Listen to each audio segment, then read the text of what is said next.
Ladies and gentlemen, and now we will move to the next presentation from O2V, one of the largest advertising and public relations companies globally. Building a brand that is more meaningful, different, and salient has increasingly become one of the most important goals for many businesses. But how do we shift the needle on these dimensions? The sessions will give you a look into how MAD, O2V proprietary strategic and creative approach can help build brand power. Ladies and gentlemen, please join me to welcome Mr. Soms Hines, CEO of O2V Group Vietnam. Please welcome him. Hello, friends of the MMA. My name is Soms Hines, and I'm the CEO of the Ogilvy Group here in Vietnam. I've spent just over 40 years in the creative services industry, primarily with agencies like Ogilvy, but also on the client side as a CMO. What's kept me interested in this industry, what's kept me passionate about it, is one thing, and that is creativity. The art of creating value through imagination and original ideas. Now, creativity is a broad topic. So creativity to what end? And given this is the MMA, I wanted to talk about the role creativity plays in building brand power, because brand power is a primary KPI for many of the CMOs in the audience today. Many of you will be familiar with Kantar's Brand Power Index. It measures the three critical dimensions of brand power: being meaningful, being different, and being salient. That leading to brand predisposition and sales growth, and critically, leading to share gain. And that's very much top of mind with CMOs at the moment as we come out of a COVID lockdown. How do we win the battle for market share? Now, today I want to share with you an approach that we call brand building the MAD way. It's an approach that I hope you'll find actionable and specific in terms of how you shift the needle on those dimensions. MAD is an acronym for meaningful, accessible, and distinctive. Meaningful being about meaning beyond relevance. And to help with that, you have your brand story. This is what you say and do as a brand. Accessible is about being easy to access anytime, any place, anywhere. Here you have your brand ecosystem, which is where you say and do what you do. And then distinctive. This is about being unexpected, but unmistakably your brand. And here you have your brand world to help you with that, how you say and do what you do. So those are the three elements that make up MAD. I'm going to spend a little bit of time now going into a little bit of detail on each one. So starting off with meaningful. Three aspects to that. Firstly, being relevant to functional and emotional needs in the category. And it's shocking to see how many brands are not clear on what the functional and emotional needs are, how those have changed. You might be doing a U&A every 3 years, but needs change much more frequently than that. And we've seen that with COVID. So how tuned in are you to the functional and emotional needs in the category, and are you actually satisfying those? The second aspect is meaning coming from being dialed in to the role the category plays within broader societal culture. We call it the culture code of a category. And every category plays a role within broader culture. Airbnb is a great example of this. This is a business and a brand that was born out of a shift in the culture code of tourism. Tourism used to be about mass tourism. It was about following someone with a flag. It was about jumping onto an open top bus, and it was about a selfie stick. But culture had shifted away from mass tourism. Mass tourism had almost become a dirty word, and it had shifted to the desire for access to more authentic local experiences. And Airbnb was born out of that cultural shift with a brand story about being about giving access to authentic local experiences. And this ad is a good illustration of that. Don't go to Paris. Don't tour Paris. And please don't do Paris. Live in Paris. When you Airbnb in Paris, you have your own home. Make your bed. Cook. You know, the stuff you normally do. Don't go to LA. Don't go to New York. Don't go to Tokyo. Live there. Live in Malibu. Live in East Village. Live in Shinagawa. Feel at home. Anywhere. Do your regular routine.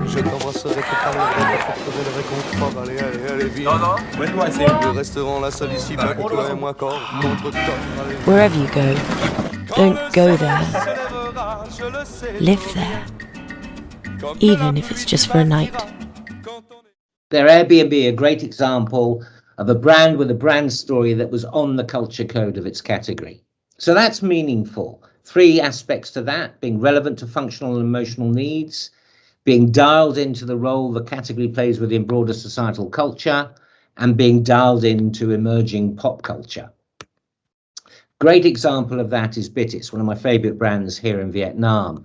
Bitis has a brand story and a brand world that really is leading and shaping pop culture, as illustrated by this ad. Đường phố thật xô bồ. Thì sao? Sống ở đây á, rồi cũng quen. Cứ phải lao ra đường. Mà đường phố không chờ đợi ai. Chỉ có mình chờ. Theo cách riêng của mình. Rồi tùy cơ ứng biến.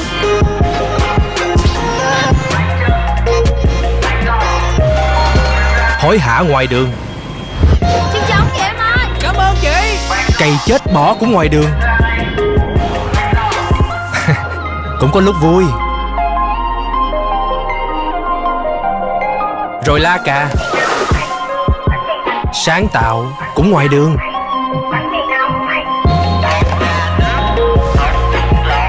Chia sẻ. Yêu.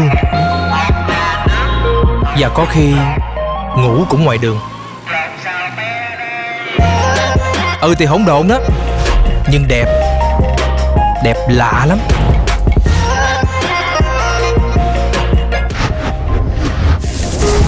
Thì không cầu kỳ. Nhưng mà ngon. Ngon không tưởng. Đường phố tạo nên chúng ta. Chúng ta làm nên đường phố.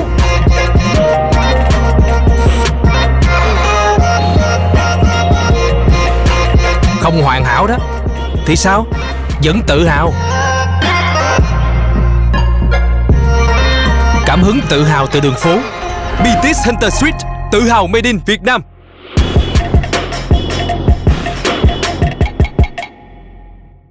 There, terrific work, I think, from Bitis there. So that's meaningful. On to accessible. And 2 aspects to this. First is really the battle for mental and physical availability. Byron Sharp, in his book, How Brands Grow, talks about marketing today is about winning the battle for mental and physical availability. If you like, the battle for salience. And if you haven't read this book, I'd suggest you do. It's kind of compulsory reading for anyone in marketing today. Second aspect of accessibility is making sure that you have an accessible and frictionless brand experience right across the customer journey. And with the explosive growth of e-commerce, it's really important that that frictionless customer journey extends to the online customer journey. This video illustrates perfectly how difficult some brands make their online customer experience. Make sure you're not one of them.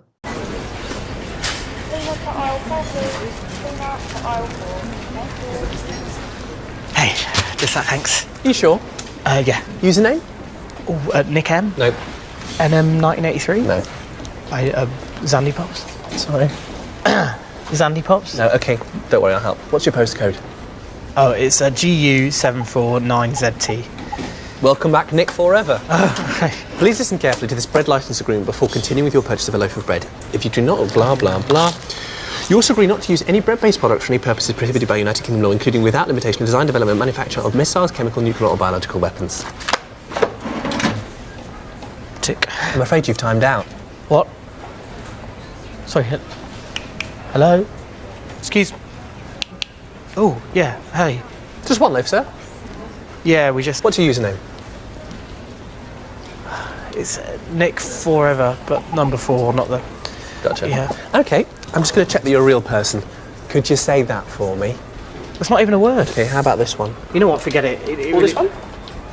Hip Potter Mice. You're in. Great, I'm in. £8.85. It's supposed to be 98 pence. Plus express delivery. What's that? Oh, well, it's express delivery. It's fast. So there's,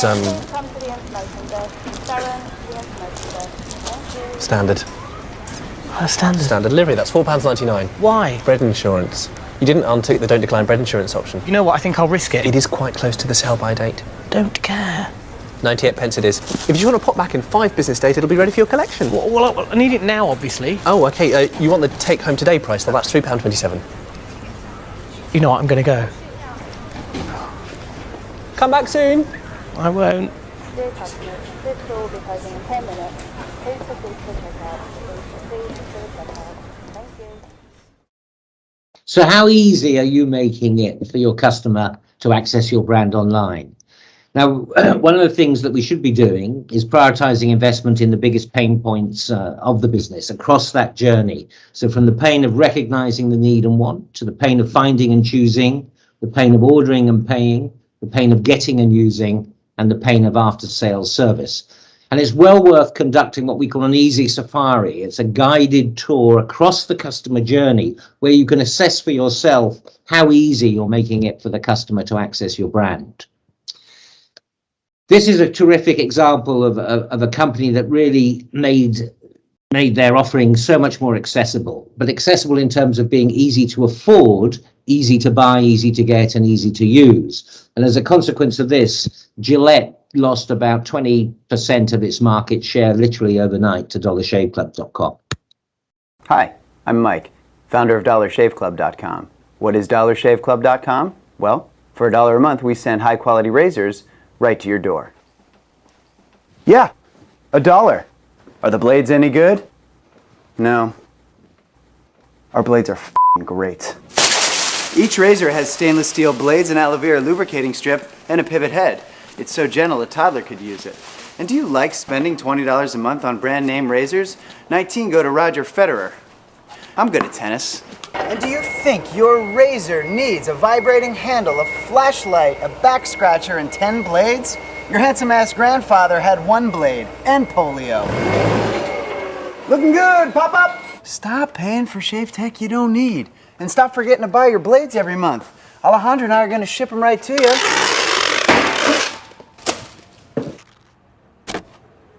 We're not just selling razors, we're also making new jobs. Alejandro, what were you doing last month? Not working. What are you doing now? Working. I'm no Vanderbilt, but this train makes hay. So stop forgetting to buy your blades every month and start deciding where you're going to stack all those dollar bills I'm saving you. We are dollarshaveclub.com, and the party is on.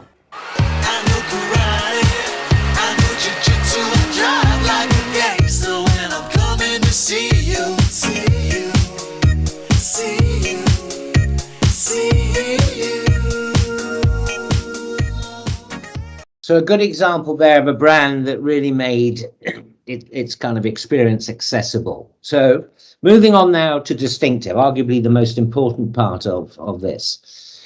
But before I go into the 3 reasons that, for distinctiveness, I want to spend a little time talking about why it's so important. Now, research from all over the world from different bodies shows that, roughly speaking, about half of all advertising doesn't break through. So if you've got a $100 budget, at least $50 of that is wasted if you're not breaking through that clutter. Of the advertising that does break through, again, about half of that is misattributed to another brand, usually the brand leader.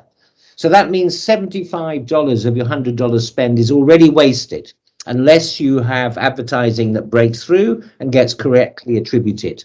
So then you're left with the question, is your advertising persuasive? Will it drive purchase intent? So effectively a spend of $25 when you started off with 100. So this is why distinctiveness is so important. And 3 aspects to it. Firstly, are you unique within the category? Does your advertising break through the sea of sameness and category cliches, which is particularly bad here in Vietnam? Most categories are simply a sea of sameness and cliches. This video I put together back in 2008 illustrates it well. It's for the infant milk formula category, and it shows how every single brand is doing exactly the same thing. As a consequence, no one is breaking through, no brand is getting correctly attributed. What is about? There's something evolving. Whatever may come, the world keeps revolving. They say the next big thing is here, that the revolution's near. But to me it seems quite clear that it's all just a little bit of history repeating.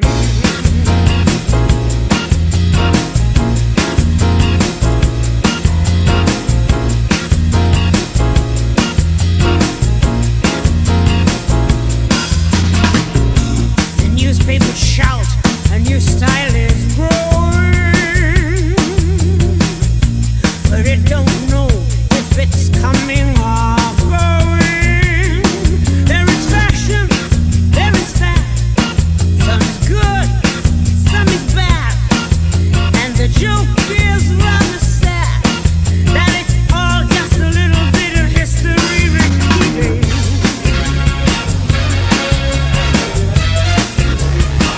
And I've seen it before,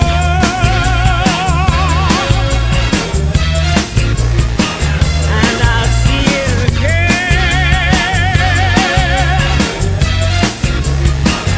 Yes, I've seen it before. Just little bits of history repeating.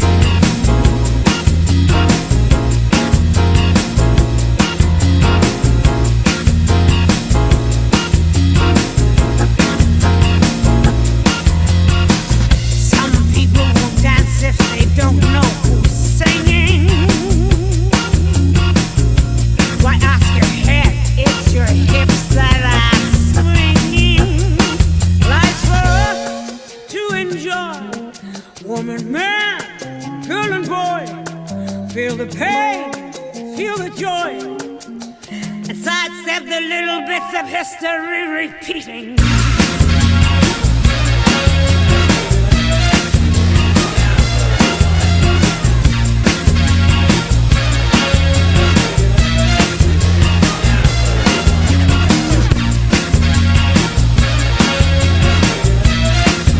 Just little bits of history repeating. And I've seen it before. What's sad about that is that the category hasn't moved on. That video was made in 2008. And today, here in Vietnam, it's still that sea of sameness and category cliches. So that's the first point. Second point is you must create a brand world that is ownable by your brand. And you do that through the consistent use of distinctive and ownable brand assets. And there are a number of ways of creating them. This is a very useful framework, 8 ways to build distinctive and ownable brand assets. From reinventing existing or historic brand assets to building a distinctive brand world, the use of a character, using jingles, audio signatures, catchphrases, taglines, using a consistent story selling framework, creating a unique brand experience across the entire customer ecosystem, living in culture with brand experience activation, or owning a unique and relevant higher order purpose, as well as delivering on CSR commitments. So that's the second aspect of distinctiveness. The third is about being consistent over time, visually, emotionally, and experientially.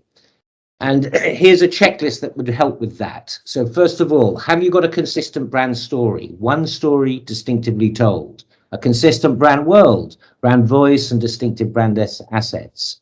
A consistent emotional response. One emotion always evoked. A brand that makes you laugh 1 minute and cry the next is a schizophrenic brand. You need to be clear on what single emotion as a brand you want to evoke. And then fourthly, a consistent brand experience across that entire customer experience. And brand experience is what makes the customer experience more meaningful and distinctive. So it's brand experience before customer experience. Lastly, a consistent story selling framework that tells your brand's story and seamlessly integrates your product benefit. And there are 6 different roles a brand can play in story selling, from the transformer to the catalyst, the instructor, the rewarder, the metaphor, and the new world.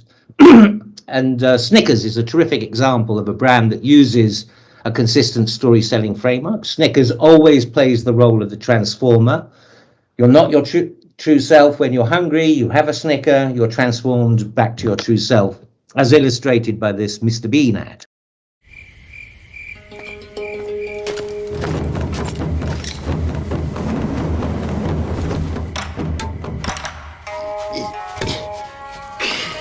“弱成这样也敢闯江湖？”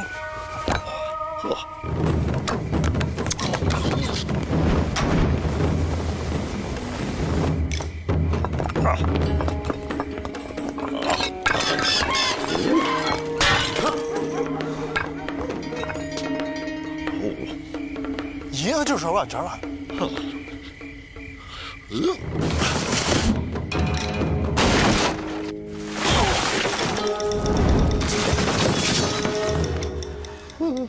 别打你的二破拳了，来条 Snickers。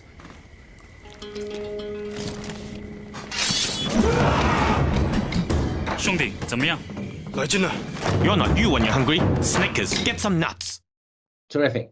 So there we have it, MAD. Meaningful, accessible, and distinctive. And what I'll leave you with is a useful tool. We call it the MAD evaluation matrix. Unless creative work is mapping top right, it's not going to break through the clutter and not be correctly attributed to your brand in order to build brand power. So your advertising has to be highly distinctive and highly meaningful. Unfortunately, most advertising in Vietnam will map bottom right in conventional or what we call mirror advertising. But unless it's mapping top right, it's not going to create brand power. So is your advertising unexpected, but unmistakably your brand? So there you have it, brand building the MAD way. I'd like to thank the MMA for giving me this opportunity to talk to you and thank all of you for your time today. Thank you and goodbye.